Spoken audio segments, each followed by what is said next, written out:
আসসালামু আলাইকুম, ওয়েলকাম করছি রিয়াসাত আজিম। ভিন্ন ধর্ম মতাদর্শে যারা শুনছেন সবার প্রতি আন্তরিক কৃতজ্ঞতা। ভাই, এটা ঝড়, টাইফুন, হ্যারিকেন সবকিছুকে ছাপিয়ে গেছে শামীম হোসেন পাটোয়ারির ব্যাটিং।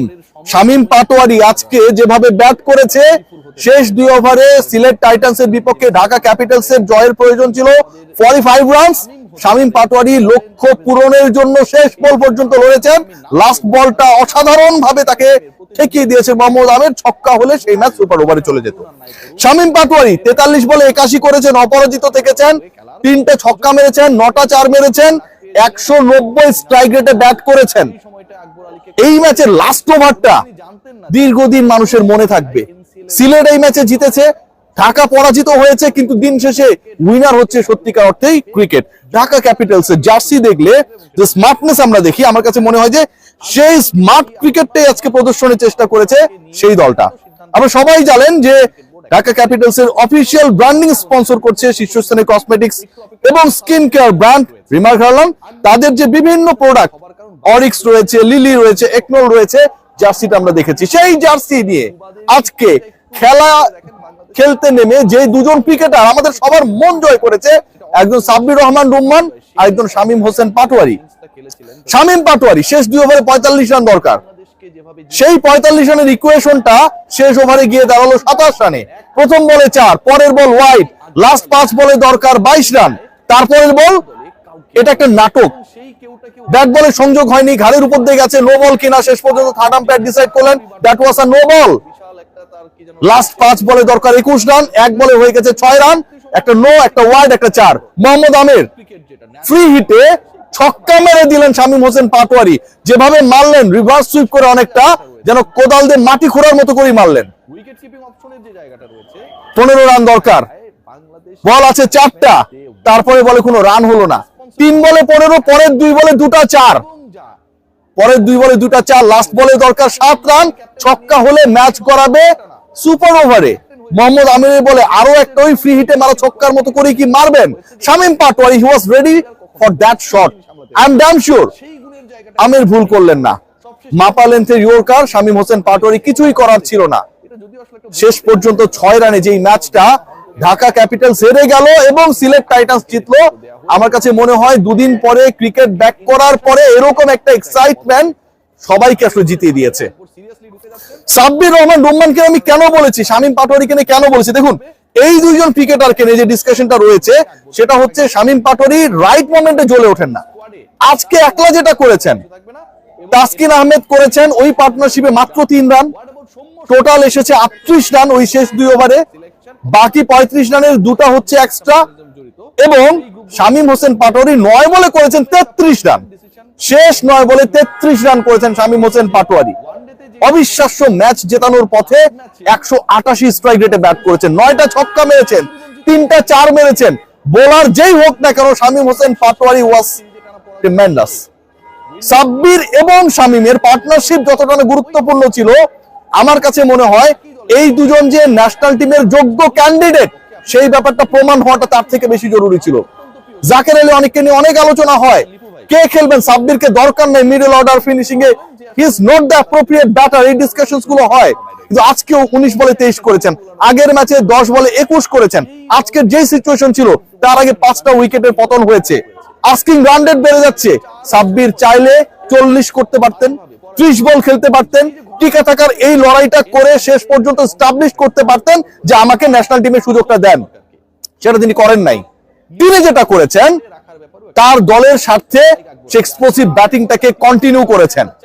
নাসুম আহমেদের বল ছক্কা মেরেছেন, সিঙ্গেল নিয়েছেন, আবারও ছক্কা মারার চেষ্টা করতে গিয়ে আউট হয়ে গেছেন। এই যে একজন ক্রিকেটারের ক্যারেক্টার, যেই ক্যারেক্টার আজকে সাব্বির রহমান শো করেছে, যেই character till the end Shamim Hossain Patwari show করেছে, that is the real character. Ball নষ্ট না করে আস্কিং রেটের সাথে পাল্লা দিয়ে অবিশ্বাস্য চেজে নেতৃত্ব দেওয়ার চেষ্টা করেছেন এই দুই ক্রিকেটার। আজকের এই ম্যাচ পরাজয়ের ক্ষেত্রে ঢাকা হারলো কেন সেই ডিসকাশন যদি করতে হয়, আমি যতটুকু প্রেইজ করব সিলেট টাইটান্সের, তার থেকে বেশি প্রেইজ আমার কাছে মনে হয় ডিজার্ভ করে ঢাকা ক্যাপিটালসের স্পেশালি ক্যাপ্টেন মিঠুন। তাদের ব্যাটিং অর্ডারটা আপনারা দেখেন, সমালোচনা করতেই হবে। তাদের গায়ে যে জার্সি গুলো রয়েছে, যে ব্র্যান্ড গুলো রয়েছে, সেইগুলোর মতো করে আসলে যদি একটু স্মার্ট ডিসিশন মেক হইতো, সাব্বির যদি আরেকটু উপরে উঠতেন, সেটা হয় নাই। নাসির হোসেন কিংবা মিঠুনের উপরে সাব্বির উঠতে পারলে, ব্যাটিং এ নামলে সিনারিও কুড বি ডিফারেন্ট। আজকে যেখানে আমরা যদি খেয়াল করে দেখি যে এই যে 173 রান হলো 5 উইকেটে, এই 173 রান করানোর ক্ষেত্রে সবচেয়ে বড় রোল প্লে করেছে ঢাকা ক্যাপিটালস এর বোলিং ডিপার্টমেন্ট। তাসকিন আহমেদ অনেক এক্সপেন্সিভ ছিলেন, 4 ওভার বল করেছেন, 46 রান দিয়েছেন। সালমান মির্জা 4 ওভারে 46 দিয়েছেন, তাসকিনের সমান। কিন্তু যারা তুলনামূলকভাবে অনেক বেটার বোলিং করেছেন তাদেরকে ক্যাপ্টেন ইউজই করেন নাই। ইমাদ ওয়াসিম 4 ওভারে কোটা পূরণ করতে পারেন নাই, 3 ওভার বল করেছেন, 14 রান, ইকোনমি 4.66। আপনি কেন তাকে বল করালেন না? 173 এর স্কোরটা তো নাও হতে পারতো, বাদ দিলাম তার কথা। নাসির হোসেন 3 ওভারে 20 রান, ইকোনমি 6.66, আপনি তারও একটা ওভার রেখে দিয়েছেন। সাইফ হাসান 2 ওভারে 13 রান, একটা উইকেট নিয়েছেন, ইকোনমি 6.5। এই যে সাইফ হাসানের 2 ওভারে 13, নাসির হোসেনের 3 ওভারে 20, ইমাদের 3 ওভারে 14 রান, মানে এই 3 জন বোলার মিলে যে 8টা ওভার করলেন, এবং এই 8 ওভারে এই 3 জন বোলার মিলে যেভাবে রানটাকে স্কাই হাই হবার ক্ষেত্রে, রুখে দেওয়ার ক্ষেত্রে বড় রোল প্লে করলেন, আপনি তাদেরকে করালেন না। এই রোলটা ছিল ডেফিনেটলি ক্যাপ্টেনের। ব্যাট হাতে তিনি ফ্লপ হয়েছেন। ব্যাটিং ডিপার্টমেন্টে যখন যাকে নামানো হয়েছে সেটা আমার কাছে ব্যক্তিগতভাবে প্রশ্নবিদ্ধ মনে হয়েছে। এবং বোলিং চেঞ্জেস গুলো খেয়াল করে দেখেন, spin was working that time, সেটাকে কাজে লাগাতে ব্যর্থ হয়েছেন মোহাম্মদ মিঠুন। রেজাল্ট কি হলো? অন্তত আজকের এই ম্যাচে ঢাকার এগেইনস্টে সিলেট টাইটান্স 15 থেকে 20 রান বেশি করেছে, এবং শেষ পর্যন্ত সিলেটের এগেইনস্টে এই ম্যাচটা ঢাকা হেরেছে মাত্র 6 রানে। বোলিং চেঞ্জেস গুলো যদি আরেকটু বুদ্ধি সম্পন্ন হতো, আরেকটু মেধা সম্পন্ন হতো, ব্যাটিং ডিপার্টমেন্টের অর্ডারটা যদি আরেকটু ডিফারেন্ট হতো, it could be a very different match. আজকে যিনি 188 স্ট্রাইক রেটে ব্যাট করলেন, শামীম পাটোয়ারি 80+ রানে ইনিংসটা খেললেন, শেষ 2 ওভারে 45 রানের সমীকরণ মিলাতে গিয়ে 39 করে ফেললেন, একলাই অনেকটা। সেই শামীম হোসেন পাটোয়ারি হয়তো আজকে উইনিং টিমে থাকতে পারতেন। সাব্বির রহমান রোমান যেই প্রেসারে পড়ে ওই ওভারে 8 রান তোলার পরে আবারও ছক্কা মারতে গেলেন নাসুম আহমেদকে, সাকসেসফুল বোলার, হয়তো তিনি ওই শটটা না খেলতেও পারতেন। আস্কিং রান রেট তখন প্রতি ওভারে 12 ভাই, কিচ্ছু করার নাই, you have to play that shot.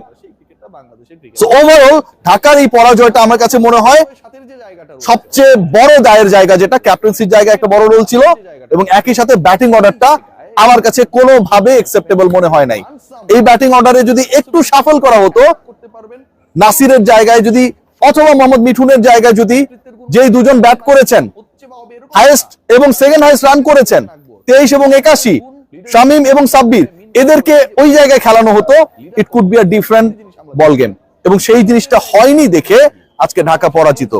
তারপর এটা অনেক এক্সাইটিং একটা ম্যাচ ছিল, অসাধারণ একটা ম্যাচ ছিল। বিপিএল অলমোস্ট যেখানটায় অনেক ধরনের আলোচনা, বিতর্ক, সমালোচনার মধ্যে দিয়ে যাচ্ছিল, মাঝখানে ব্রেক এসেছে, সবকিছুকে পাশ কাটিয়ে এরকম একটা এক্সাইটিং ক্রিকেট আজকে বাংলাদেশের দর্শকরা দেখতে পেয়েছে, যারা মাঠে এসে দেখেছে, যে টেলিভিশন স্ক্রিনে দেখেছে। both of those spectators আমার কাছে মনে হয় they enjoyed the cricket, especially the batting display by Shamim Hossain Patwari, strike rate 188। সবাই ভালো থাকবেন, টেক গ্রেট কেয়ার।